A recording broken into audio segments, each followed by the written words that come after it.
telling your child or teen what you need. The power of telling your child or teen what you need and not demanding them to do something can be transformational.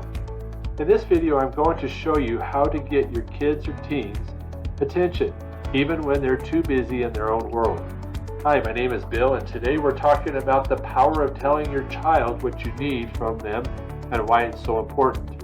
It's common and almost second nature to tell or demand our children or teen what to do. Have you ever noticed that when you tell your child or teenager what to do, the natural response is to push back, give a reason why they are or not going to do it, or argue? They push back by either having some type of verbal response or arguing, or they push back by seemingly and blatantly ignoring you. When this happens as a parent, we become frustrated, if not instantly angry, if this happens often. This is an open invitation to a power struggle, if not an all-out argument. One of the best ways to get through to our children or teenager is to let them know what we need. Notice the language I used. I said, let them know what we need. There's a difference between letting our child know what we need and telling them. When I tell my child or teenager to do something, it's like a command that almost begs an opposing response. But on the other hand, if I let them know what I need, it comes across as an encouragement and feels better, and it is better received by my teen. Let me give you an example. You want your child or teenager to do the dishes. If you tell them to do that, you're inviting an opposing response. In a sense, as the parent, you have more control over how your child or teen responds to your request and in how you ask. You are likely to get a response in the form of a question when you tell them to do something instead of letting them know what you need.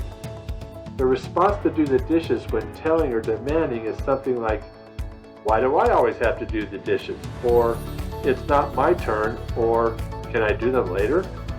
Or they must just say, "Okay, I'll do them in a little bit," and walk away. We all know how that turns out. Either way, you have not accomplished getting your child or teenager to do what was asked of them. If we use a firm, calm tone of voice and make your need known, you have much better chance of getting a positive response. Tell your child or teen what you need them to do or what you need from them. This approach is making a need known and not a demand. Also, when making your need known, you make it about what you need done and not about your child or teen. This is done by saying, "I need the dishes done before," or "I need your homework done before you take a shower," "I need your room cleaned up." In these examples, we have expressed what needs to be done and set a limit and expectation. This approach is direct and not demanding. It is clear and concise. There is no question about what the expectation is or when it needs to be done. Next time you're going to have your child or teen do something like a chore or clean their room, phrase it as a need with a limit. Do this in a tone of voice that is non-judgmental or demanding. Not only will you have an easier time with getting your child or teen following directions, your overall relationship and communication could be improved. Remember, new approaches to anything takes practice in mastering it. Be consistent, give it time with your child and teen, and I'm sure you'll see a positive difference. If you found this video helpful, please give it a like, and please support this channel by subscribing. Thank you for watching.